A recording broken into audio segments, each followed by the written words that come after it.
Last night, that was the Rams beating the Vikings and really taking it to them, especially in the first quarter. Jumped out to a lead. Vikings trickled back a little in the second half. Kind of actually did a good job in the second half. Brian Flores and the Vikings defense of kind of making a slog for the Rams offense. But by that point in time, it was kind of just all done. But the team that lost that game, the Vikings, we're going to start with them for our postmortem discussion. The Vikings this year rolled with Sam Darnold. They drafted J.J. McCarthy in the first round. McCarthy got hurt during training camp, rolled with Darnold, and Darnold did as well as you could hope if you're starting Sam Darnold on a one-year contract. I mean, this offense was clicking at times, had some moments where they looked like, one of the best offenses, one of the most explosive offenses in the NFL, really tapered off in the wild card game and week 18 and some other moments and everything. The defense, of course, really exciting defense, really blitz happy under Brian Flores, did a lot of nice things. One of the better defenses, got solved by some better offenses, but did give issues, like I said, even with the Rams in the second half and other games as well. But Matt, when you're looking at the Vikings, who also don't have a ton of draft capital, they have a lot of cap space, $73 million. They're seventh in cap space, but they only have a first-round pick, a third-round comp pick, and 2 fifth-rounders going into this year's draft. I'll get into free agents and stuff in a minute too, but what did you think of this season, Matt, for the Vikings? Where do they stand now? What was your kind of first takeaway in this postmortem of Minnesota? Yeah, it's so interesting to do this exercise, and like I said, I wrote a piece for the website looking at every single team that lost and sort of the postmortem and kind of like what's the next step and what do they need to do in the offseason. And it's funny to write this because almost all of these teams, even the ones that lost this weekend, now there's going to be varying degrees of how hard I am on each different operation here, kind of depending on the history and the context of expectations for these seasons. But by and large, like a lot of these teams had successful seasons. I would put the Minnesota Vikings as a team that had a successful season this year because, they were one of the best teams in the regular season. They were 11th in offensive success rate this year. If I had told you at the beginning of the season, if I had told me who posed the question to you, Nate, are we not going to get to like week 6 and just think, oh my God, we have to play 17 games with Sam Darnold? If I told you that, hey, we're going to get to the end of the season, this team's going to be a top 12 offense by success rate, top 15 by EPA per play, with Sam Darnold, and he's played that entire year, I'd call that like a pretty rousing success. It's still a team that I think is building towards something. They have a lot of young talent. We'll talk about the future and things like that, but yeah, it's funny. Somebody last night, Oscar Bobo, shout out to Oscar Bobo, great Twitter follower, Reception Perception subscriber. Great guy. He has he tweeted at me last night like this was the red wedding for the Sam Darnold oligarchs last night, and it's funny because it's just a reminder of. To make the Game of Thrones analogy, if Robb Stark's story had just ended when they're all in the woods, going King of the North, King of the North, King of the North, that would have what a beautiful ending that would have been. Similar with Sam Darnold, like it felt like the Vikings season really ended post week 17 when they're all like in the locker room throwing him up in the air and things like that. Unfortunately, we just know that most stories don't have a happy ending. This story did not have a happy ending. Especially in Westeros. Yeah. Especially in Westeros. And frankly, in an NFC playoff field that's extremely tight. And I just feel like that there was a lot that went wrong in this particular game.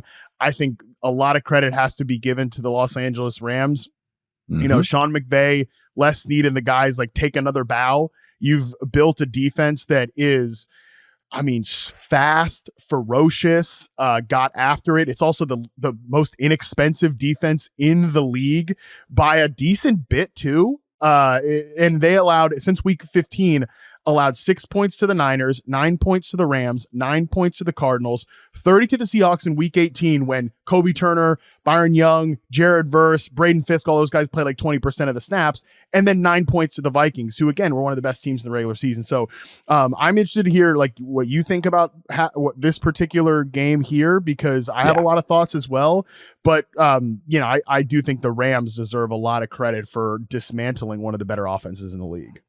Yeah, doing just the kind of first game takeaway or the recent game takeaway, I thought it was more of a credit to the Rams than anything against the Vikings, if that makes sense. Other than the Vikings offensive line, which I actually got tired of myself bringing it up every show for like a month now.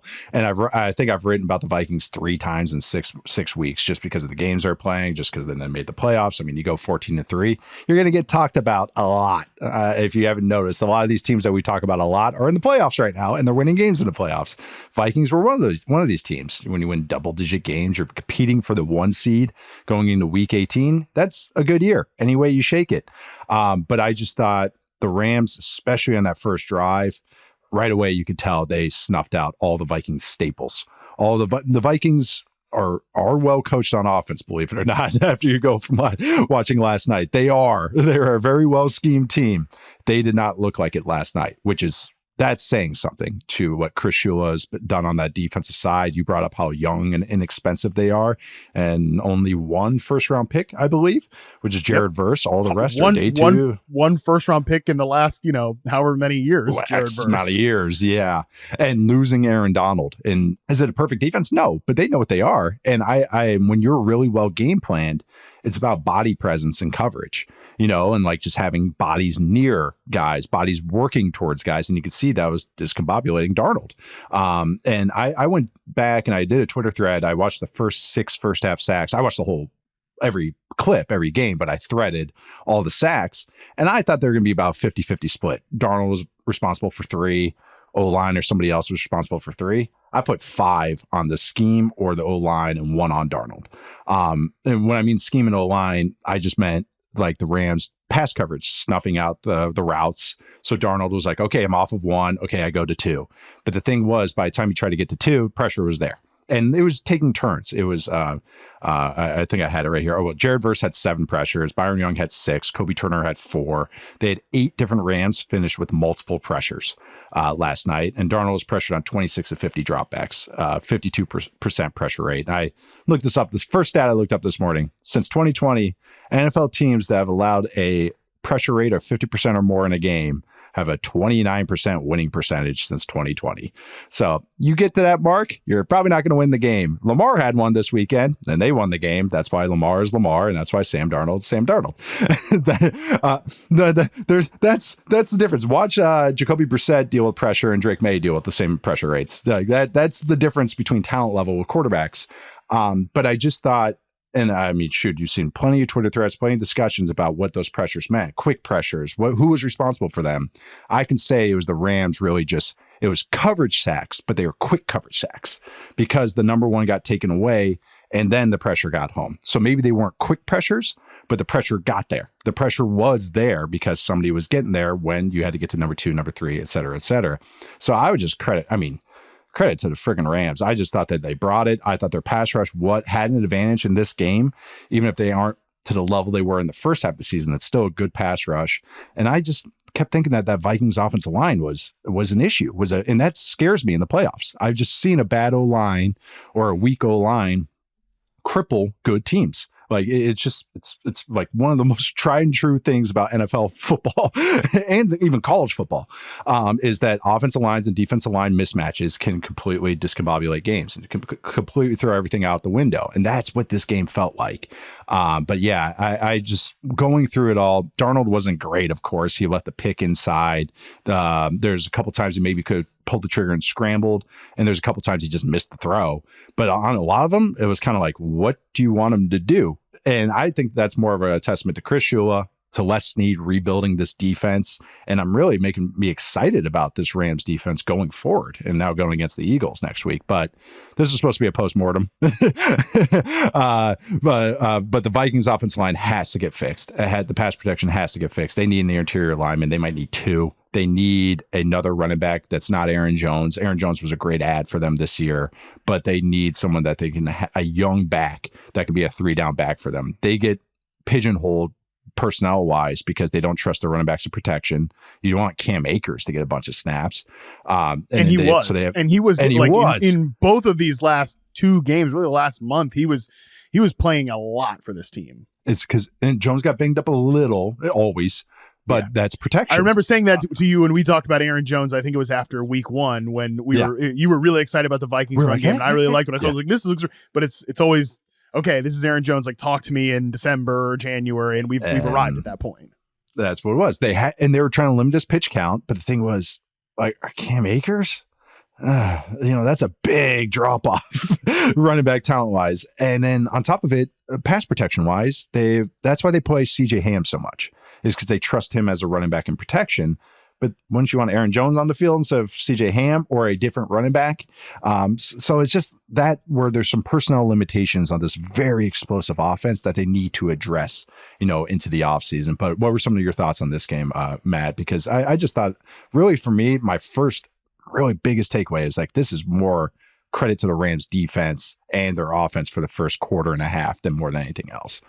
Yeah, I came to a lot of the same conclusions in the article that I wrote. And, I also watching that game last night, I think I tweeted in the middle of it, I felt like uncomfortable watching Sam Darnold. Like that's how it was making me feel in the moment. And I also expected to come back and, watch the film and see like, well, he missed this, he missed that. And like, look, he is holding onto the ball an absurd amount, like an absurd length of time. I think it was Bill Smith from NFL Next Gen Stats had that all of his, or all but two of his first half sacks, which were historic. Sheil Kapadia posted this from The Ringer that the last 25 years, that was the most sacks taken by any quarterback in the first half of a playoff game.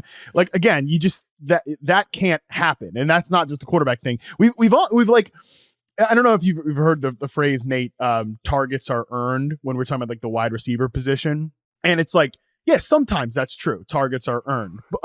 Like sometimes. Only a Sith deals an absolute. Sometimes, and same thing with sacks and quarterbacks. It's like, sacks are a quarterback stat. Well, sometimes they are. Sometimes they're not. Like we don't know.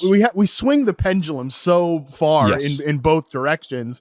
And like, again, I agree. I'm watching Sam Darnold last night, the Bill Smith stat that I mentioned. Only 2 of Darnold's 6 sacks have come in less than 4.4 seconds. None faster than 3.2. That was according to Next Gen Stats again.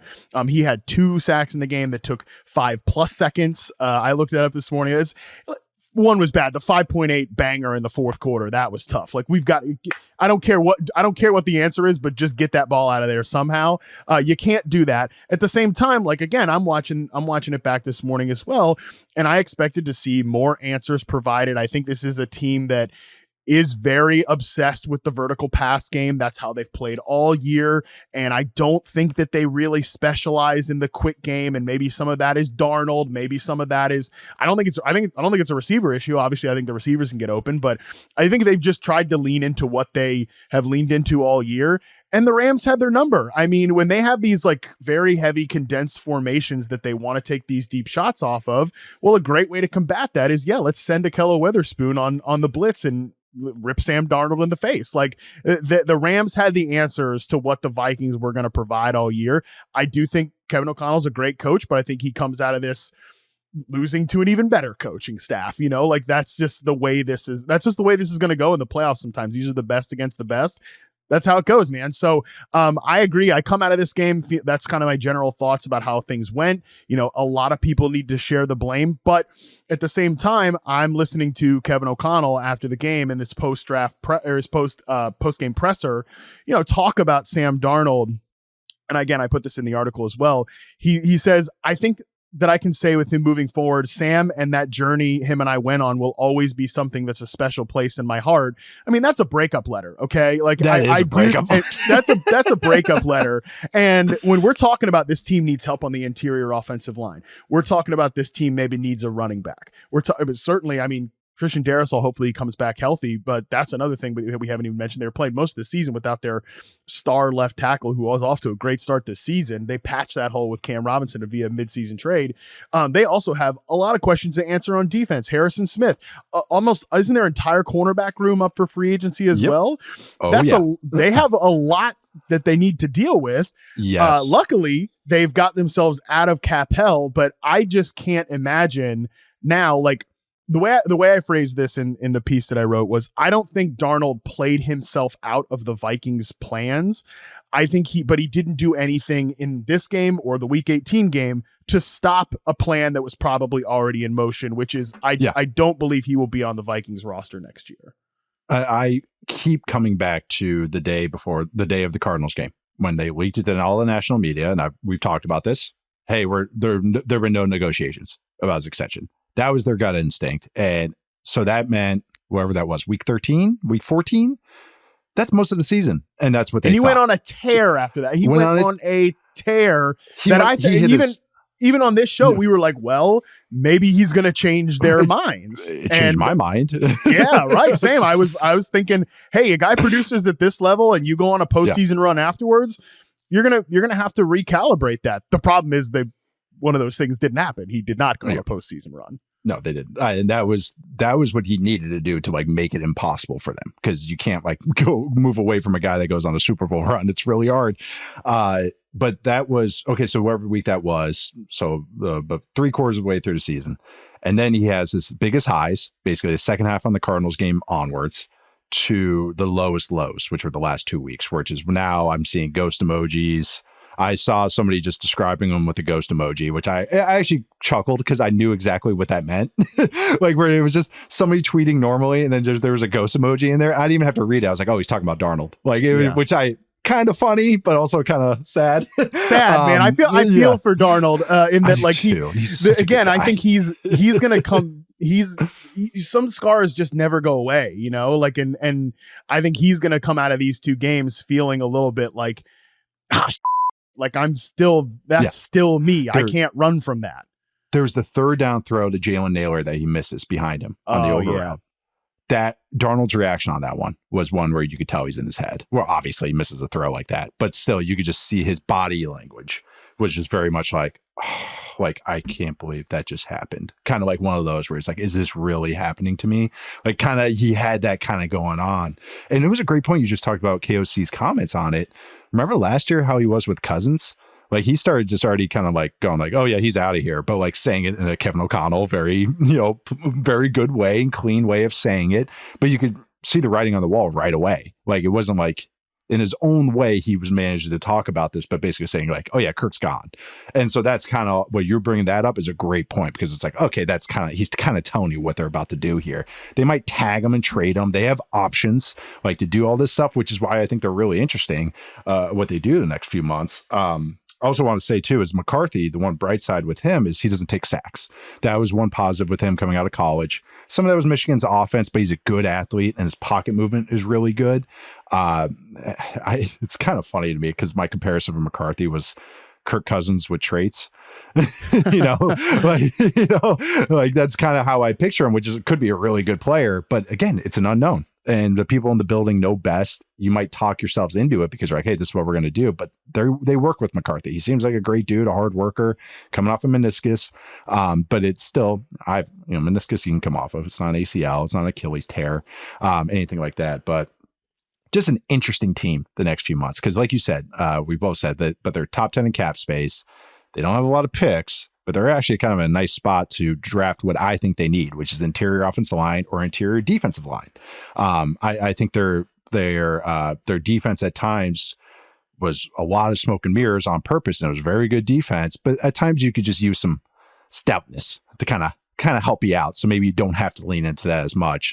Their free agents are Sam Darnold, obviously, Cam Robinson, who is the left tackle they traded for, who wasn't very good, but got the job done, I guess. Could have been worse. It could have been, yeah. I don't know if it could have. He led the league in pressure rate allowed. So he's a warm body. He was a warm body. Yeah, it's a warm body. Yeah, exactly. He has a pulse. Byron Murphy, Stephon Gilmore, like you said, both free agents. Aaron Jones, the free agent. Dalton Risner, the right guard that they put in for Ed Ingram, who allowed the highest pressure rate among all guards, is a free agent as well. But they have money. I'm curious what they go down. Like this is going to be one of the cooler subplots for us as neutral people, neutral fans and analysts about this. But I think they need beef along the interior. They have weapons and they need a running back, which isn't the hardest things to find. I know those are starters and everything, but it's not like, they have the quarterback on the roster. So technically they don't need to find a quarterback. They need Dallas Turner to take a step forward. They gave up a lot for him. And when you're watching, and I think Turner will be a fine player, but when you're watching Jared Verse do that, and then you traded up for Turner, to go ahead of that. It's kind of, and I know Turner probably is a better stylistic fit for Flores and all that, yada, yada. But Dallas Turner had 3 sacks on 137 pass rush snaps, 5 QB hits, pressure rate of almost 11%. You want to be above 10%. If you're below 10%, I'd be a little worried, but he's above 10%. So, okay. We're not, I like Dallas Turner, but it's just, something to note. Also, one of the oldest roster in the NFL. Bill Barnwell does a great snap weighted age data he posts all the time. Vikings have the oldest roster, 5th oldest offense, oldest defense. So again, it's just a unique situation. They don't have a lot of picks. They have to decide between quarterback paths to go down. They have some of the coolest players in the league, like Justin Jefferson. They have a couple tackles. They need Darisaw to be healthy, of course. They have so many good pieces, but it just feels like a step back they're going to have to take next year just because of the situation that they're in. Yeah. And I mean, Darnold is, to me, he'll have options too. If he hits free agency, or a team walked into this season with Aiden O'Connell and Gardner Minshew. Okay. He's going to have an option. That was the first team that comes to my mind. You're right. I mean, shoot, we're going to talk about a team in the playoffs that needs a quarterback. He will have options. Will Sam Darnold? They need McCarthy to I don't think he could be better than Sam Darnold in the long run and still not be as good as productive as Sam Darnold was this year when he starts next season. But if they get like 85% of him, if they get 85% of that production and the team is better around the quarterback with some of these additions, I think the Vikings could be right back here and maybe even a game better next season. That wouldn't surprise me. They need so right now their formula, and this is, you brought up the time to throw stuff, and this is how their offense lived and died. It's a high wire act, but I totally get why they wanted to do it. Is because, hey, let's get the ball to our best players. We can take sacks, but we're going to get chunk plays. That's going to be the counteract to, how to counteract all that. Improve the run game, and that should just lift it up a little bit. Like where you're saying that 85% of the quarterback play, but if the other parts get 15% better, where they can get explosive runs, they can rely on the inside run game. They can't run between the tackles right now. Like that's really hard to play football. If you can't, okay, they're playing such soft coverage. Let's get 5 yards, easy yards. And you can't really trust that. That's just a hard way to live. So Vikings are very interesting. I know again, this is the postmortem, but credit to the Rams. Great victory from them. We'll be talking plenty about them going into a great game against the Eagles later this week.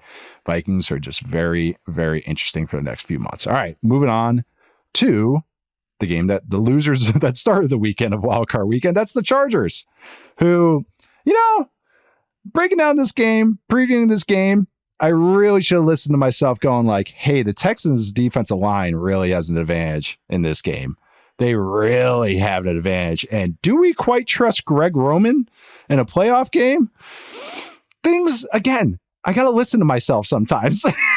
But the Texans took it to them. Really, their defense, everything. I'm really excited for that Chiefs game. But the Chargers, Matt, ahead of schedule. They're projected to win 8.5 games. Hit double digits in Jim Harbaugh's first year, a very well-coached defense, an offense that was kind of Herbert to Ladd McConkey and a few forays on the ground for 2 or 3 yards, and that's about it. Matt, what do you think of this Chargers season? Really just kind of where are we at now with them? What do you think about them? Yeah, again, another team I think largely successful. Way outkicked expectations on both sides of the ball. I think Jim Harbaugh resetting the culture, huge success. I would also say that one of the best things that this team did this year was, I don't know quite how to phrase this with what they did with Justin Herbert. It wasn't necessary, and it's also obviously a little tough to talk about it after the playoff performance that he just had, but one game doesn't negate everything that happened this season. Correct. For Herbert, because I think they really, again, it's hard to say this exactly, but I think they got him out of a lot of bad habits that had developed into his game. That sounds really stupid when you see the 4 in the interception column. One of those definitely not his fault. One of those his second leading receiver in this game, by the way, with 16 yards, Mr. Will Dissly blocking tight end, just tossing an interception to the Texans. But we'll get to all that. The thing I think they did really well was get Herbert kind of out of his own head, got him to play with a little bit more of a reckless abandon. Career high 8.6 air yards per attempt. Also career high 311 yards on scrambles. If you watch Justin Herbert in the first few years of his career, this guy is like a big, lumbering, athletic quarterback that can pick up yards with his legs. And then that evaporated from his game completely when he got into this very like supercomputer mode of playing quarterback where he's like, I got to get to the right read. And if it's not there, I got to check it down quickly. And it just put a hard ceiling on the offense and a hard ceiling on him as a quarterback. And I think this coaching staff, and it comes 100%, not 100%, but part of it comes back to Jim Harbaugh and the like punching him and calling him Beast Herbert and all that stuff, empowering him. I think they empowered their quarterback this year, and it's a big reason why this team got to where they got. Now, I think that they got to where they got and they ran into, and this is going to be the theme of, I think, Wild Card Weekend, is just the gap in talent. And the gap in talent for the Chargers at critical positions, especially when you juxtapose that to, like you said, the Texans defensive line, who is fifth in sacks on stunts this year. Oh, well, guess what? The Chargers can't pick up interior pressure to save their lives. And they have a fantastic set of cornerbacks there in Houston. And Kamari Lassiter, great game here, but he's been great towards the back half of the year. Well, guess what? The Chargers have one guy. And I mean, they have got a guy in number 15, one of the most beautiful wide receiver performances you're going to see in a playoff loss. 197 yards. Again, the second leading receiver is Will Dissly with 16. This is what the Chargers have to do going forward, is balance out some of this equation here. Yeah, you talked about the talent difference or tier difference, and Charles will use the term coming from college football thing, a blue chip difference, blue chip ratio there. And that's what that game felt like. It's a reminder that the Texans are incomplete, especially their offensive line. But then it's like, oh yeah, they got Stingley, they got Nico Collins, they got Will Anderson, they got Danielle Hunter, they got Stroud. Like, those are, okay, how many guys got a name on the Chargers? Okay, Herbert, Ladd, who's a rookie second rounder, by the way. Okay, all right, Joey Bosa and Khalil Mack, who are over 30. Okay. Like, I'm just trying to think, okay, Joe Alt. Okay. All right. But like, I'm grasping. I want more green chip guys, or, Hanley, or Henley, linebacker and everything. So it's like those type of guys. Like, did Herbert play well? Absolutely not. Did not play well. One of the worst games I've ever seen him play. Probably the worst game I've ever seen him play.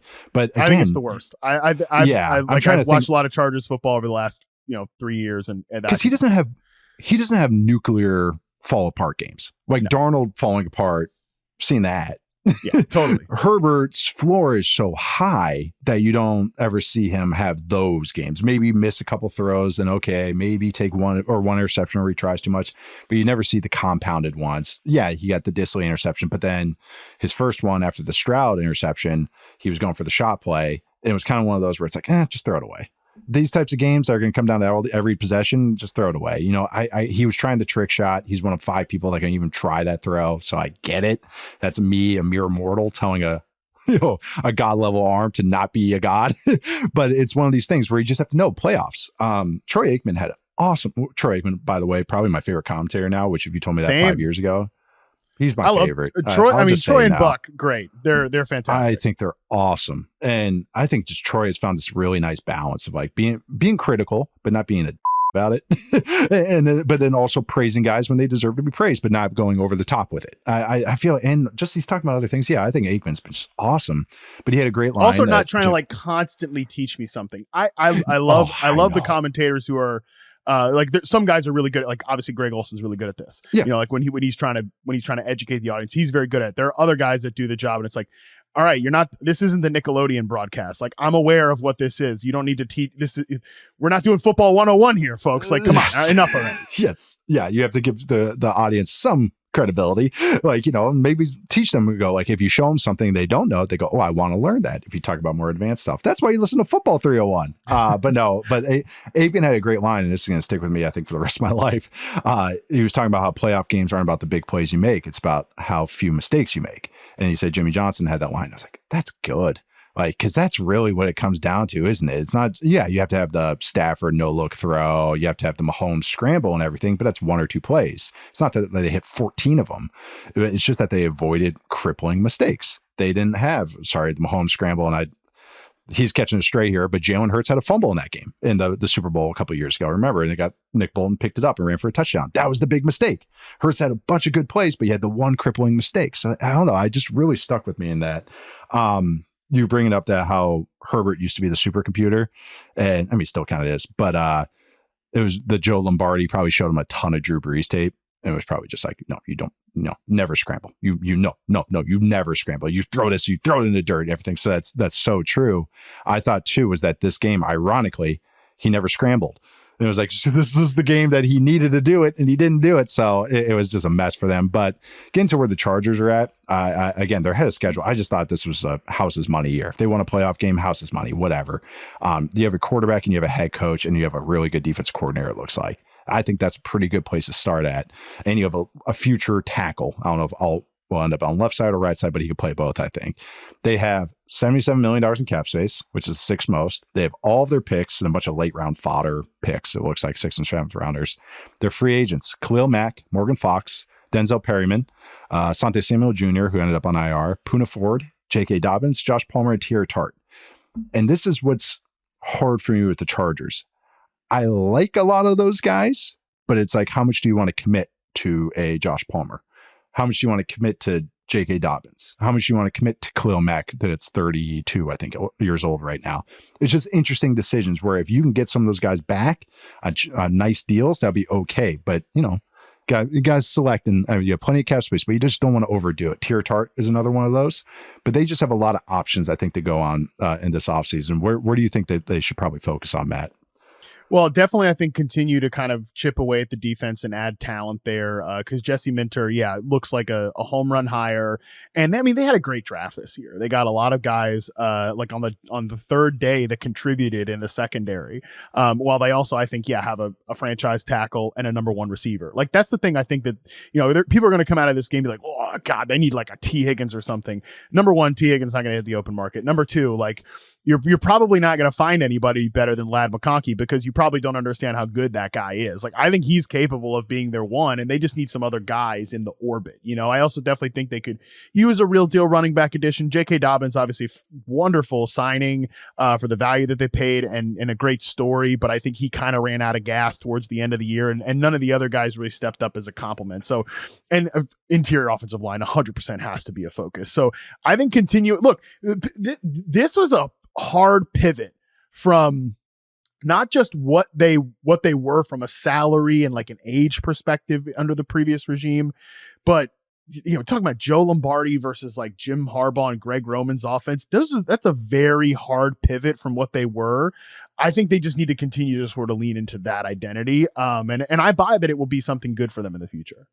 I do too. This is a great baseline. That's what you wanted out of this year. I think it's a win on this year. I don't think it's an indictment on Justin Herbert. I think we need to expand our minds on quarterback discourse, that a player can play well for 15, 16 games. And just because they have one bad performance in an Island game doesn't mean they're overall bad. Just because of what happened last. Yes, you want them to play the best in the playoffs and not their worst. Trust me, I get it. That's what you want the quarterbacks, but it's not a total indictment on a guy's career or his standing in the NFL and all that. If we're pushing Herbert down the quarterback rankings, who we pushing up? Who we pushing up?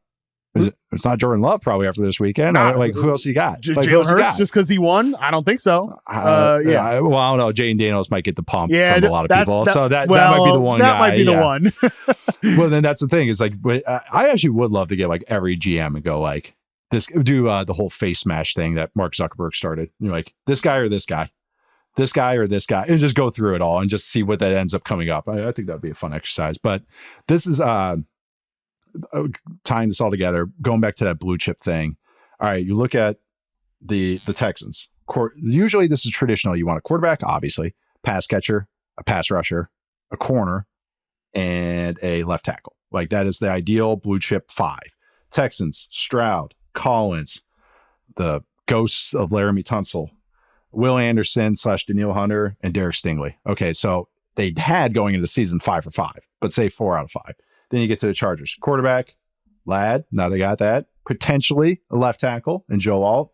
Now they need a pass rusher and corner that they can build around. That's just kind of how my math does. And I think these corners were good players and they maybe could ascend to that kind of elite guy or a very good guy, but just kind of just getting into the team building what they maybe need. But that was a lot of those two teams. We're going to take our first break and then get back to a few more postmortems. Introducing Daily Draw, the latest free-to-play game from Yahoo Sports. Daily Draw gives you a pack of 6 prediction cards every day based on the day's biggest sporting event. Download or update the Yahoo Sports app on the Apple App Store or Google Play and join the action with Daily Draw today. All right, we are back with some more wild card loser postmortems. I don't know why I just keep saying loser, like really emphasizing it. These teams really digging the knife here. They made the playoffs. Most of them got double-digit wins, and I'm acting like they're like picking first. But next, we got the Packers, who ended up losing to the Eagles. Didn't really start the game how you want with a fumble on the opening kickoff, and kind of kept trying to claw back from there. But it was tough. I thought their defense did play really well upon review. That's also an indictment a little bit of the Eagles offense. We'll have plenty of time to talk about that. But also, Packers offense, up and down, really couldn't get anything going on the ground. Kind of just felt the lack of ace pass catcher, which is something we've talked about a lot. But Matt, I thought, again, this is the youngest roster in the NFL. Using Barnwell's, again, snap-weighted age data. Youngest overall roster. They're 25.8 years old is the average age. The Giants are the second youngest at 26.4. Difference between those two is the same as the Giants and the Colts, who are in 20th. Youngest offense, third youngest defense. Where are you at with the Packers, and what do you think of this season, Matt? Yeah, I kind of struggle with the Packers in terms of calibrating to what this season was, because definitely still a young team, and a lot of these guys can get better. I think we're speaking specifically on the offensive side of the football, and like a lot of finalities of, well, all right, well, I guess Jordan Love is this, or I guess they don't have a number one receiver. It's like, we'll see. Like these guys are still, Love is only a second year fully starting. He can certainly, I can definitely pick you out areas where he can improve. Maybe one of these wide receivers takes another step. I don't think anybody took a step this year, but maybe they take a step next year. So we're speaking a lot of like finalities with this team when it is a very young group. But that being said, I do come away from this season overall landing a little bit disappointed with what we got in Green Bay this year. Now, you make a great point, and this was my first thing after reviewing this game, that I thought the defense played fantastic. In the moment, I certainly felt a little more like, well, Jalen Hurts referendum game, yada yada, same thing. Typical. I'm doing the same, as you would call it, basketball analysis that I hate. I know you hate the whole deal. I just rated about it 5 minutes ago. Right, exactly. I kind of felt myself trending towards that in the moment of the game. Going back and look at it, it's, well, you know what, the defense gets paid too, and I think Jeff Hafley can walk out of the season with his head held high, because I thought it was a great defensive game plan. And I mean, they gloved things up on the back end. They sent some pretty timely pressures. Overall, I think, that side of the ball still needs some personnel improvements. Maybe like a blue chip edge rusher would be great for them. At the same time, I think this defense certainly took a step forward this year after the product that we've gotten the previous few seasons. So on the offensive side of the football is where I do come away like maybe a little bit disappointed. And I think metrics wise, that is like, it wasn't a bad season. 8th in EPA per play, 11th in success rate in the games that Jordan Love started. But that is a step back when they were 5th and 8th in those marks last year.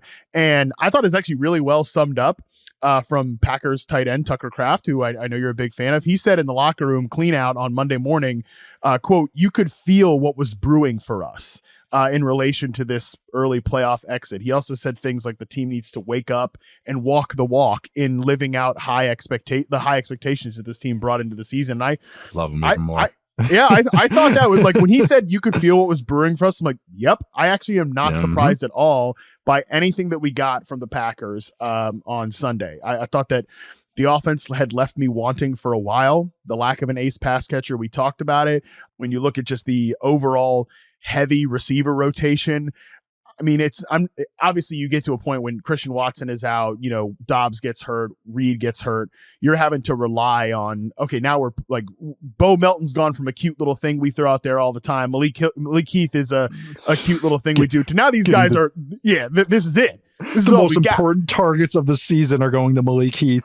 And part of me wants to feel bad for the Packers in that regard. Yeah. Obviously, the injuries are tough, but you were rotating these guys all season long. Like, you were trying to get Bo Melton touches at times and Malik Heath. So I feel like what I want to see out of Green Bay is just maybe you need to pick a couple of guys and like start to empower them, because I think it'll be, and we'll talk about this, what they do going forward. It's easy to sit here and say, well, they need to get a number one receiver. Tell me how they find that guy. Right. It's like, it's Higgins, but then who else wants Higgins? Everybody. And then they're not going to be that team. You want to draft the first round receiver? And even if they do, I don't know anything about the receiver class yet, so I'll get there. It's not the class for it.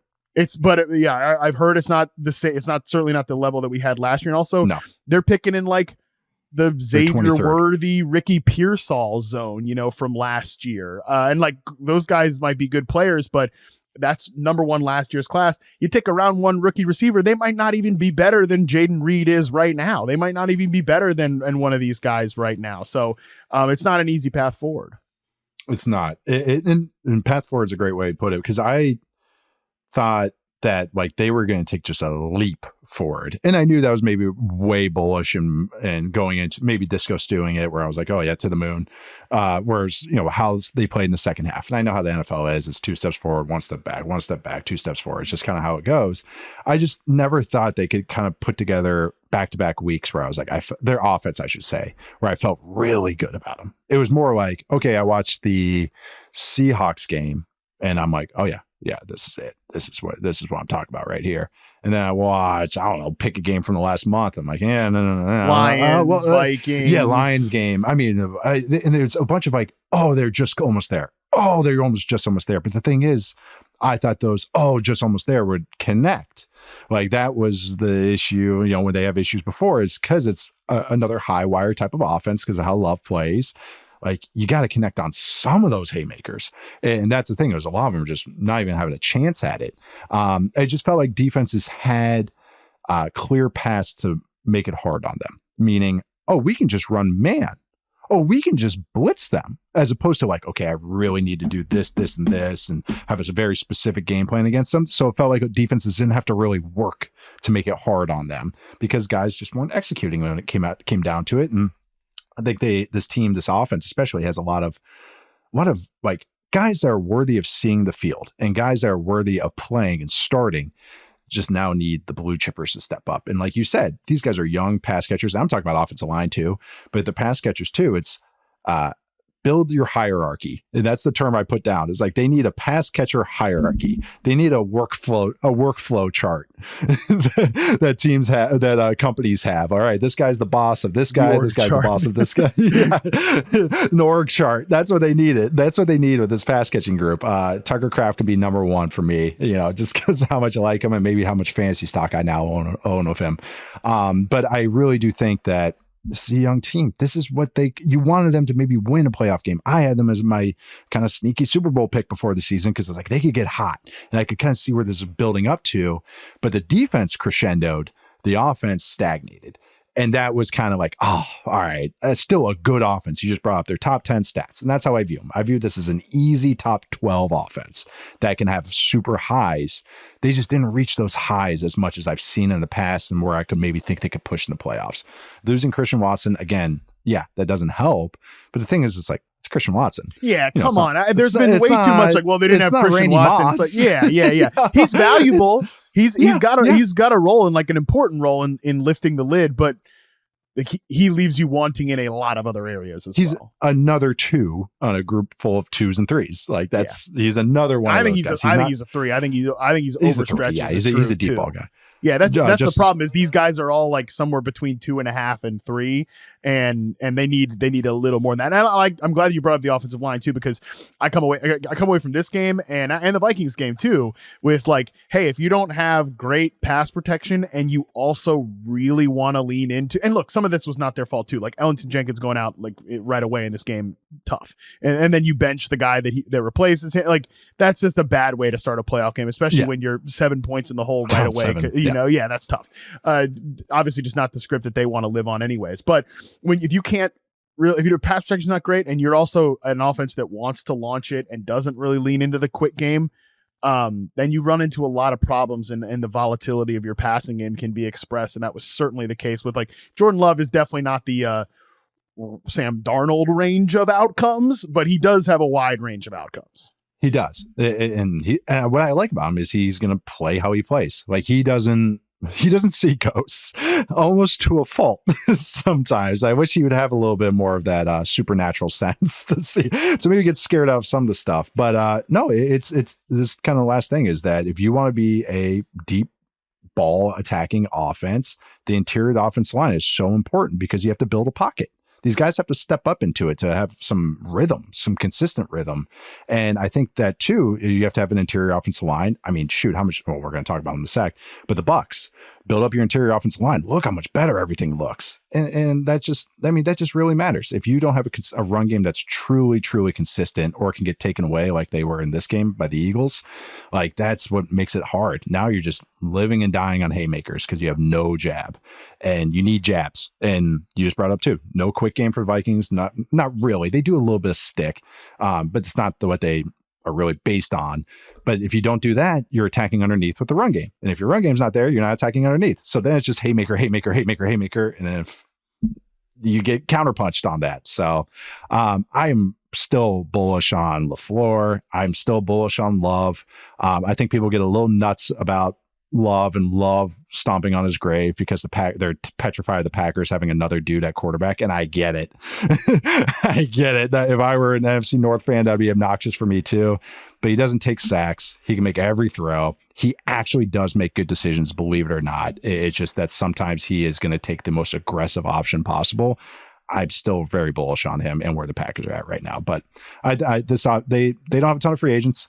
Eric Stokes, TJ Slayton, Josh Myers are center, and Corey Ballantyne. They have all their picks. They have options, but I think they need some beef on one of the, and probably a corner, because Jair Alexander is basically saying deuces on the world, it seems like. So, but yeah, interesting team right now, but I'm still bullish on the Packers overall. Yeah, I'm with you. We'll see what they do in the offseason. Yeah. All right. NFC North, and man, just can't win, man. All right, moving on to the AFC North and the Steelers, who ran into a buzzsaw known as the Baltimore Ravens and Lamar Jackson and Derrick Henry. But yes, the Steelers were kind of a football 301 team this year. We had some interest in the offseason. I like Arthur Smith a lot, like his play calling a lot, always respect Mike Tomlin. Things were going well with Fields or Russell Wilson for about 2/3 of the year. And then they Steelers the second half. Then you remember, oh yeah, they don't have a real deal quarterback. Oh yeah, they don't have a real deal skill players. The defense has some holes. But Matt, as we sit here after the Steelers take another wild card loss, where are you at with the Pittsburgh yellow and black attack? Oh man, I will admit they're complicated. Well, when I wrote all these teams up again, pretty much it was in the lens of like, what do they need to do next? For the Chargers, it's add offensive talent. We've talked about it. For the Denver Broncos, it's like hone the offense around Bo Nix. We'll get to them. Like some pretty straightforward stuff. For the Steelers, I wrote stare into the abyss.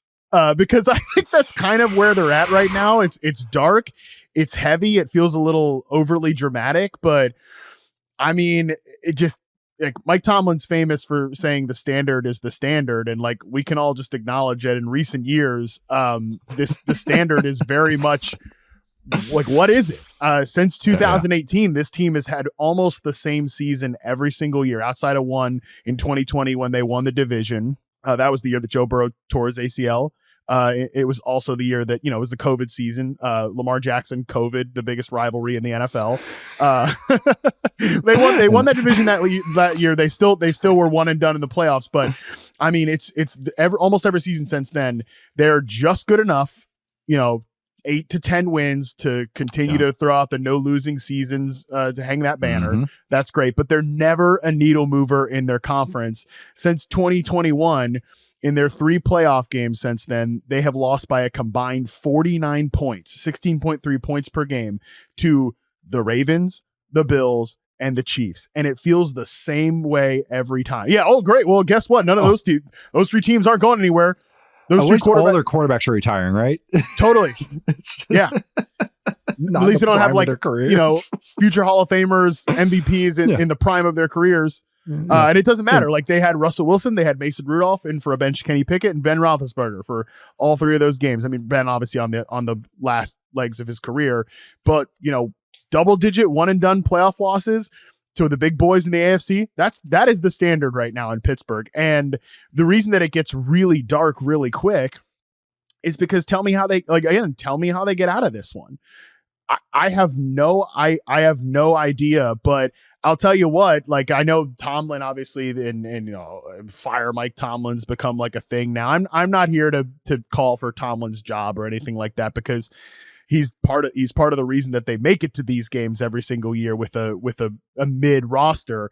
But at the same time, I will say that if they walk into next season with Russell Wilson, which is probably what they're gonna do. They're probably going to walk into next season with Russ, because unless they get Darnold, how are they finding an upgraded quarterback? That's I think the last 5 games, you know, for the regular season, this game definitely like shut the case that Russ can be the answer or anything like that. He is merely like a stopgap little solution here.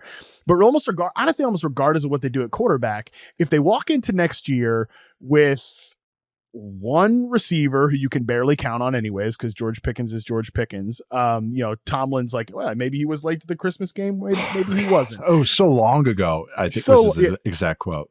Yeah, it was so long ago. And like, this is maybe version 4.0 of Pickens's effort and focus and things like that. If you walk into next season with one guy at the pass catcher position and like just this mid-level of skill position players, mid is being kind, you know, like hovering around it, you just don't get it. Like, you're an unserious franchise competing in the AFC where you can't be doing stuff like this. Their division has Joe Burrow and Lamar Jackson in it. That's just their division. And not even talking about the conference. And trust me, the Bengals have plenty of stuff for them to get through this offseason. But those are the quarterbacks you're staring at for 4 games a year and potentially the playoffs, on top of Mahomes and Allen and Stroud and Trevor Lawrence and any other guy that could step up like over that time period. It's just such a slog in that conference, and it just leaves you wanting more, because it's even like, say this Steelers run game had to be legit hard. Any stat you look at, top 5 for them to have a chance. Had to. It wasn't. They weren't even close. Not even close. Like 22nd. And trust me, I love the designs. It's Arthur Smith stuff. I really do. Najee Harris isn't getting the job done. Jalen Warren's a good player and a solid player, but he's not like a Saquon Barkley or Bijan, you know, and both of those guys are free agents, by the way. Oh yeah, let's go over the free agents real quick. Both of their quarterbacks, both of their running backs, their left tackle, they're one of their starting corners. Warren's a restricted free agent. Restricted. Yeah, they'll still get him back. Yeah, it makes it easier when I just say it that way. And then they need more pass catchers, like you said. And the one pass catcher that they quote unquote can rely on is George Pickens. This is not like, you know, ideal situation and that's just the offense. And then you got defense that's aging. You got Hayward playing best season he's had in years, and he's still getting older. It's just, Patrick Queen. Apparently he was sick, but I mean, this wasn't just last week. Not trying. Minka Fitzpatrick is getting called out, which is shocking to me. And that wasn't like an official call out, but that was kind of like people parsing through what everyone was saying. Intimating. I mean, even TJ Watt, Mark Cabali, who covered the Steelers forever, and he's the Steelers correspondent for the Pat McAfee show. We got to get our own team correspondent on this show, Nate. That's when we really just made the Steelers. I'll pick almost any other team. Anyways, he noted that TJ Watt last 127 snaps of his 2024 season, 0 tackles, 0 assists, 0 sacks. Like, I mean, just tackle? Yeah, I mean, it's just it's tough when your best players on both sides of the ball too. Cause if you want to lump Pickens into this, because like, he had the one awesome catch against the Ravens here. The last 8 quarters before that were troubling. So I mean, this is, again, it's pretty dire when we're talking about some of the best players. Minka Fitzpatrick, you know, like these are guys you should be able to count on, and they're the ones making the best safety in the league going into this year. They're the ones making mistakes. Yeah. Oh, I know. And they have all their picks. Okay. Except for their 6, they have 3 7s. They're middle of the pack cap space. It's kind of fitting that they're 15th in cap space. And I was like, of course you are. You're the Steelers. Everything's middle of the pack right now. You can swing one way or just a couple moves there. They just have questions at the biggest spots. And even like you and I respect the hell out of Tomlin. I think a lot of people that know football respect the hell out of Tomlin because they know what he is and know how good he is. But even that's become a question mark. Not saying that we have it, but it's become a question mark. It's a team full of question marks at the most important spots. It's just not where I even thought they would be 2 months ago. Like where I just thought maybe this game would be more competitive. I didn't think they would go on a run. I just thought that they would actually make it competitive. And they just felt the last month I was chalking it up as like the Pickett era Steelers, where I was like, yeah, whatever.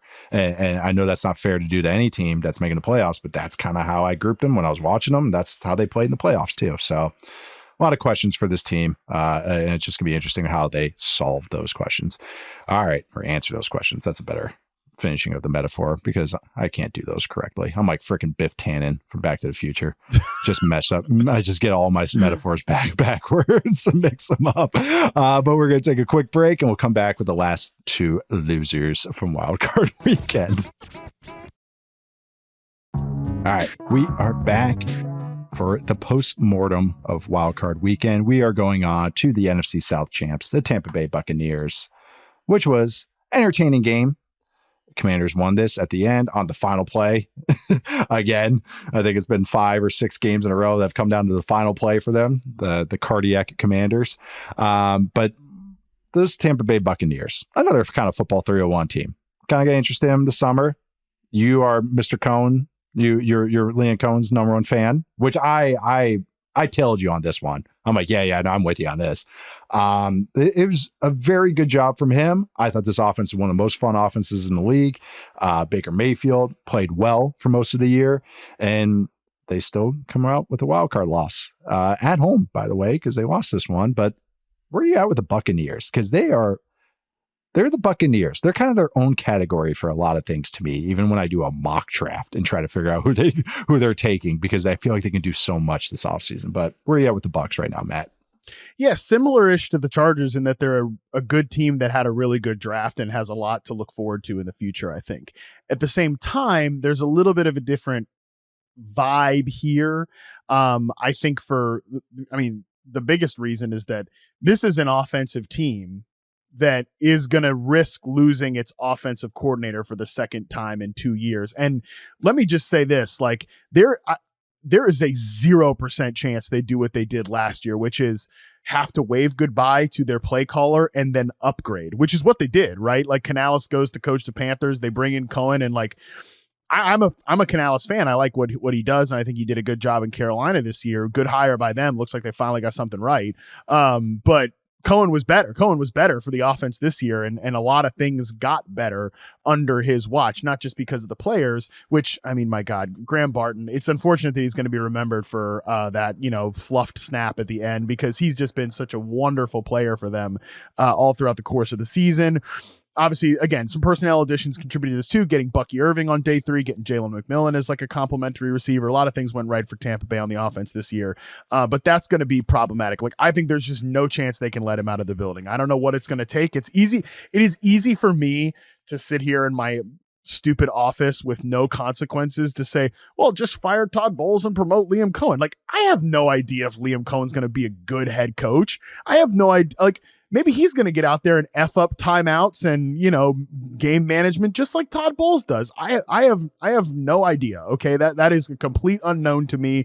And maybe 96, 97% of people doing podcasts also have no idea if he would be a better head coach than Todd Bowles.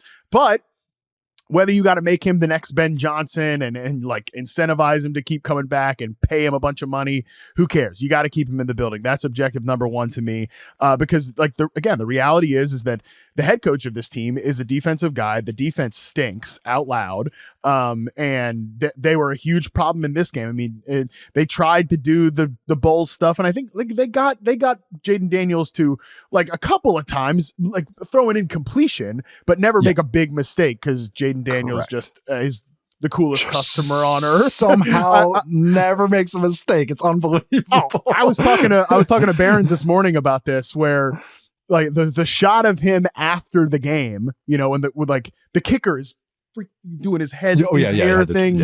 He is feeling it. Like they bank the damn thing off. They go to Jaden Daniels on the sideline. Looks like he just beat his buddies in Scrabble on a Tuesday. No. Like, I mean, he just like nothing phases him, nothing at all. So again, 0.44 EPA per dropback on blitzes for Jaden Daniels, 4th best among the quarterbacks on Saturday and Sunday. Guy's a damn rookie.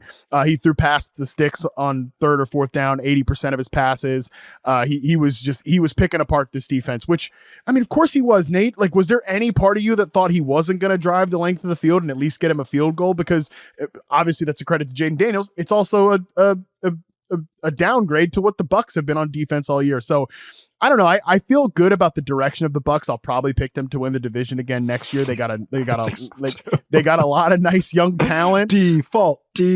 Yeah. Well, and look, like there's a lot of questions with the other teams. There's questions about this team, especially if Cohen's not in the mix anymore. But the Saints general manager doesn't even know where they're picking in the draft.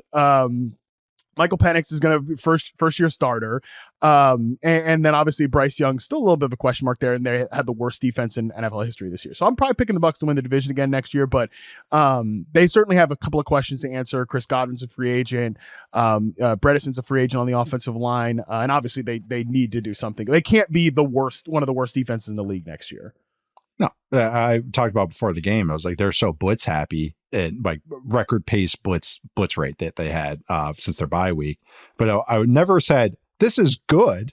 I just said this is what they're doing. It was never like, oh, they're blitzing this much and they're first in the league at it. It was like, no, this was necessity because of where they're at on defense. And yeah, I'm with you. They have some defensive questions to answer. Also, I want to say, I don't think anyone looks worse right now than Jane Daniels' Arizona State teammates that like burned his stuff in his locker, because everyone since then just goes, what a great teammate he is, how awesome he is, what a great person he is. His former receivers at LSU are going to the game to watch him in the playoffs, even though one of them plays Malik for his rival team. Which, by the way, what do you think? I want to say that? Malik. I'm like, okay, fine doing it. Don't promote it. Don't publicize it. But you can do it, but don't say, because there's no ill intent from Malik Neighbors here. I'm assuming, I should say, but like, you got to know how that comes across. Like, just fans are fans. Fans, there are some optics with these things that you have to be aware of as a football player. That's a fair point. I mean, he obviously has a much more well-adjusted. He's not as in love with the Giants laundry as you are in love with the Giants laundry, Giants fans. But yeah, I do agree. Checks. Yeah, just like the checks. He doesn't care. It is just tough when like I saw that post this morning. Him at the Commanders game or yesterday morning, whatever it was. Who knows? Time is weird. Immediately all the comments under it are like Giants fans talking about this is the happiest they've ever seen Malik Neighbors. So it's tough. But yeah, clearly his teammates love him. Even former teammates. They do. Yeah, even former teammates. No, but I really enjoy watching Jay and Daniels play. Like, it's, again, I'll talk about plenty of the rookie quarterbacks in the offseason, but it's just, there's so much. The calmness can be over. People can oversay that sometimes. Like, oh, this guy plays so calm. People said that about Zach Wilson when he's coming out of BYU. It's like, that's the opposite of how he plays. But like with Daniels, it's actually like that. Cause like even his scrambles, and he scrambles a lot, is just that how he always has an answer. Like, it's not frantic. It's him just kind of finding his path. It helps when you run like a 4-3, but he finds his path. He meanders in and out. Like, but it's never just like, I don't have an answer here. What do I do? Where it's the feet are spread apart or everything. It's like, nope, I'm going to do this now. And like, I just enjoy watching them. I like quarterbacks that are fast and don't make mistakes. It's fun. It's a fun formula. But getting back to the Bucs, Jason Light was both of our GM of the year, executive of the year. And I think it speaks to, I was stunned when you gave that, because I thought I was going to be, I thought I was going to be so cool. I couldn't believe it. And you like were talking, I was like, no way. And you had like all the same points I had. Yeah. But anyways, listen to that show. That was a fun one. No, but it just speaks that they keep hitting on picks. They keep finding ways to churn positions when they have maybe a guy aging out. To me, linebacker would be what they need to address. Levante David just keeps getting older. I had him in my mock taking Jahad Campbell from Alabama. They're picking 21st this year. Or yeah. Where are they picking? No, but picking in the first round. But Jahad Campbell would make a lot of sense for them for what they need as well. That there's one spot, again, like when their defensive line was kind of aging out. Okay, we draft this guy, we draft Tryon, we draft all these guys. Tryon's a free agent now, of course. But other free agents too. Chris Godwin, Levante David, like I said, Ben Brenderson, their left guard, who had a very nice year, as along with the rest of the Bucs offensive line, but he should make some big money. Then Joe Tryon, like I said, but that's not crazy. Like Godwin, they have to figure out, picking 19th. Thank you, Stone. Godwin, they have to figure out coming off the injury. Maybe he'll have some suitors because he's a great leader, great personality to have in the locker room. But really, he'd look great for that team that on the other side on Sunday. I think he'd make a great commander. Oh, with Terry too. Yeah, that's great synergy. I love that. And actually, they're blocking, the whole deal. Like they need kind of one of those like 30 work slot guys. Yeah. Isn't that the irony of the Cliffs offense this year? it's like it's everyone probably thinks if you just go in, you're like, oh man, they're just speed. It's like, no, they're burly. Yeah. Like they're like really physical. It's actually been really nice. And I think this might be like why Cliff maybe stick as an OC, or if you're going to go be a head coach somewhere, make sure you're, not with Steve Keim, like somebody who's actually engaged in the process and isn't just going to be like trading for Hollywood Brown. Yeah, sure. You want a little tiny receiver? Why not, Cliff? Because you got some guys with oomph at the position right now, and a little bit of blocking has actually helped this entire offense.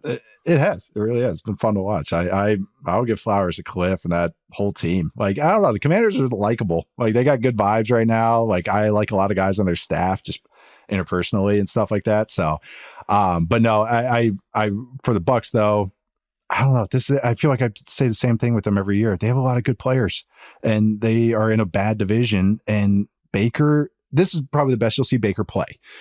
And I think that's fine. You can win with this. And I just think now that they improve on the defensive side, they got an O-line, they got receivers, they got multiple running backs now. Bucky Irving was one of the most pleasant surprises in the NFL. I love Bucky.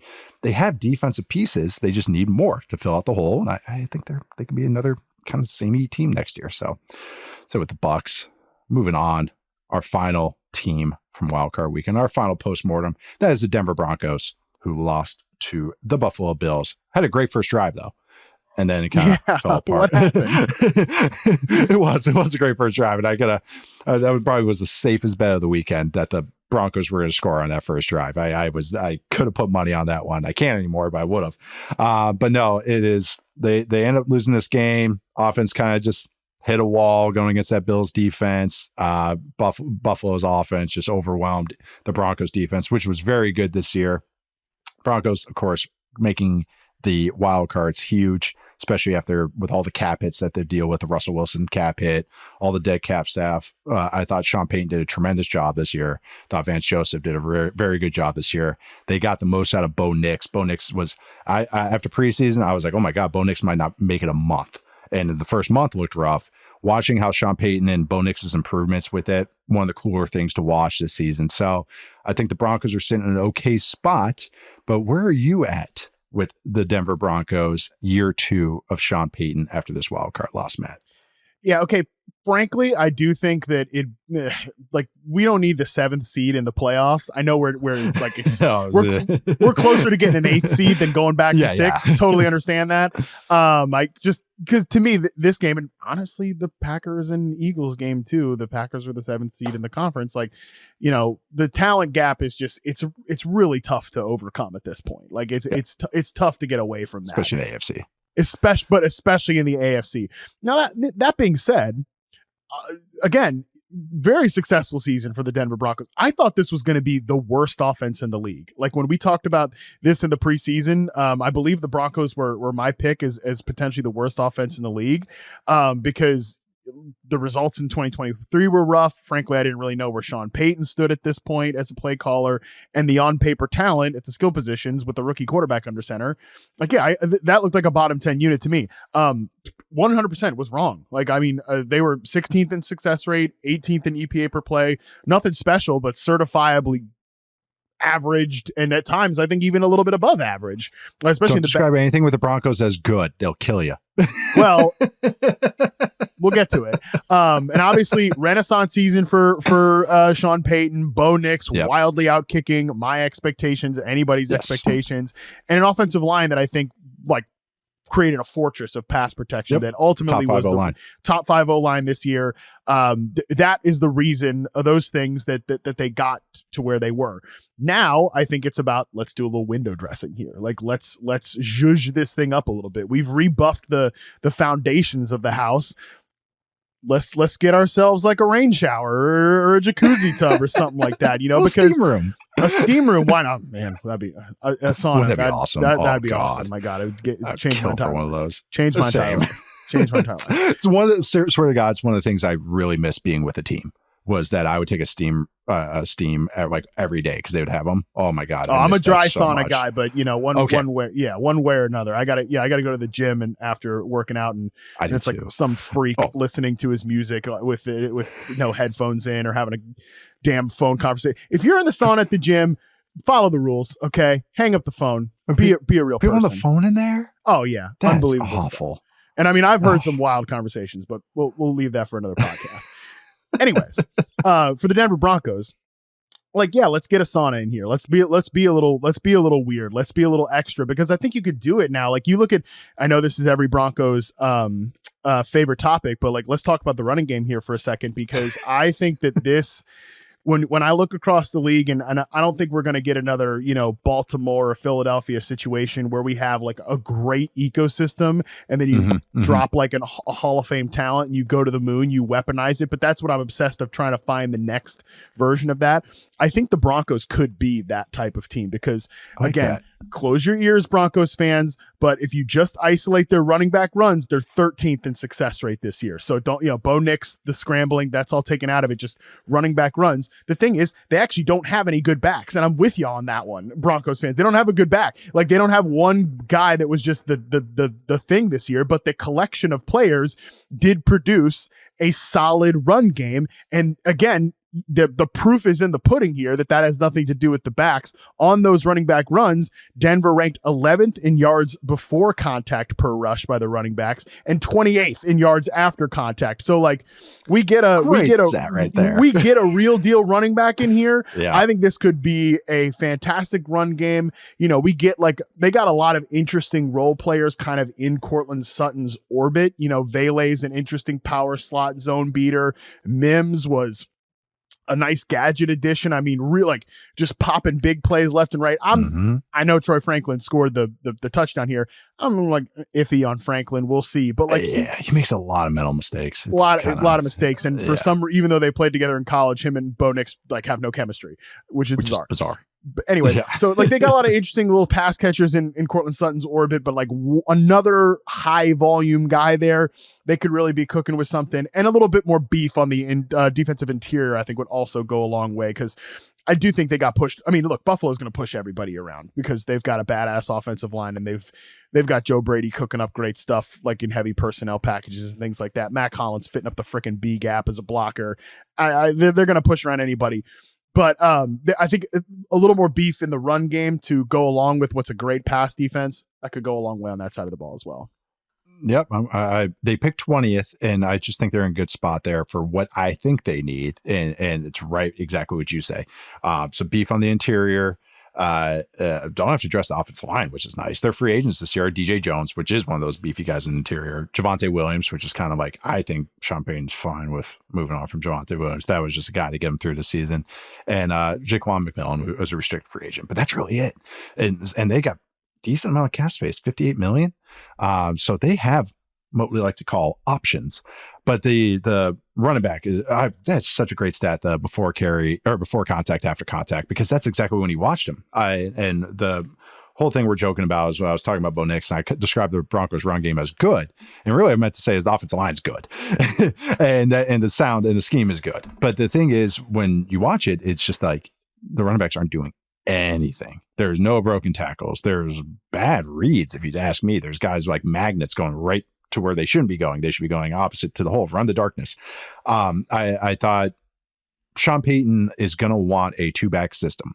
He likes having his Burley, Mark Ingram type, and then he likes to have his receiving Alvin Kamara type.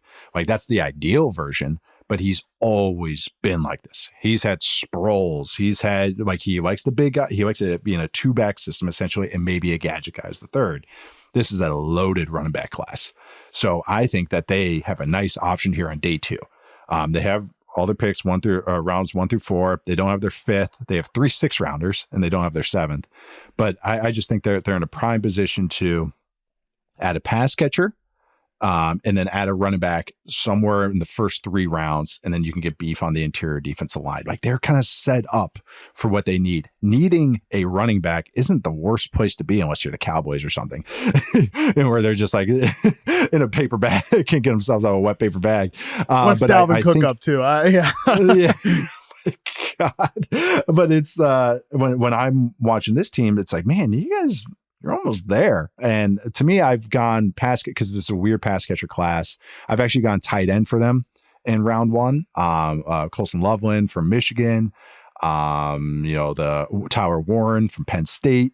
It's a really good tight end class as well, which I actually think fits well for what the Broncos might need and everything. So they're in a good spot. I mean, they're in the AFC West. We already broke down the Chargers, who made the playoffs as well, who have Justin Herbert.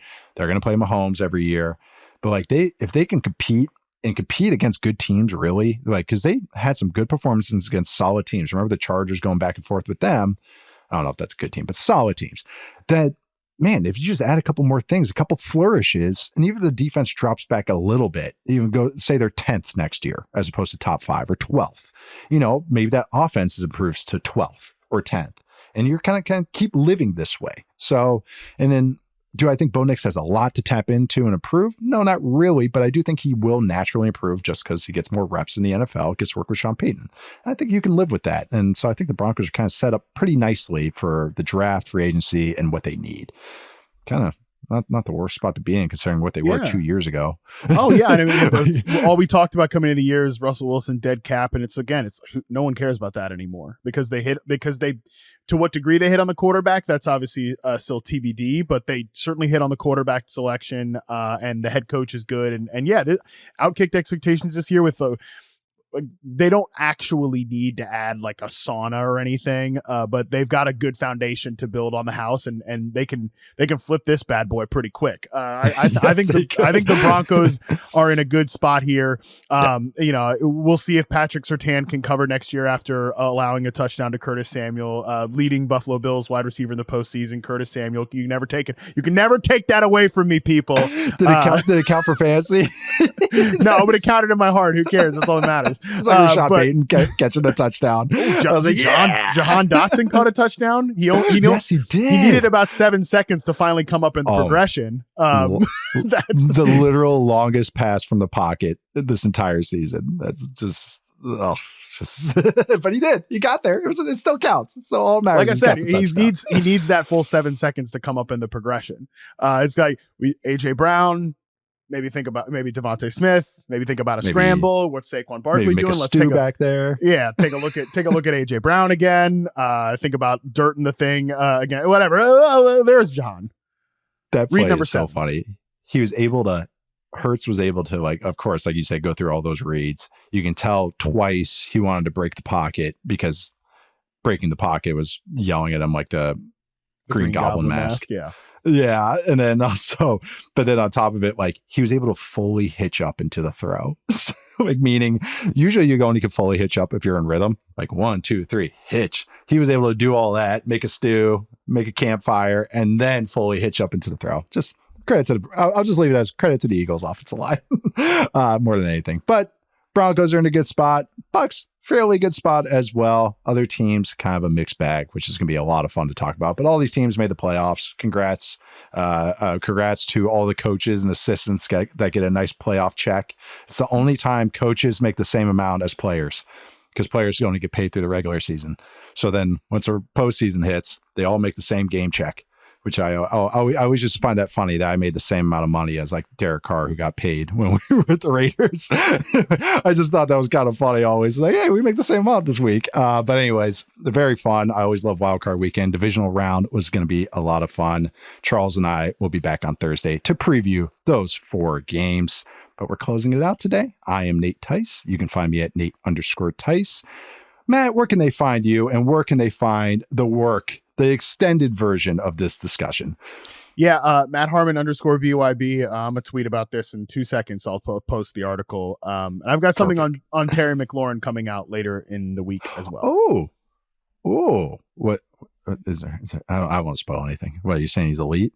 Not saying he's elite, but let's just take a nice little look at the season that was always in the bag for Terry, and I'm glad it finally happened. I can't wait to check that out. He's been awesome. All pro vote for me. But I loved watching Terry and Jaden Daniels' chemistry this year. 2 good players. But mailbag, send those mailbag questions to football301mailbag at yahoosports.com. We'll get to those Thursday at the end of the show. Also, you can jump the line with your question. Leave a 5-star review on Apple Podcasts. I've seen a lot of great ones in there. Make sure to subscribe to us if you're still there on Apple, we're on Spotify, or wherever you listen to these podcasts. You can follow us, rate us, watch us on YouTube, on the Yahoo Sports YouTube channel.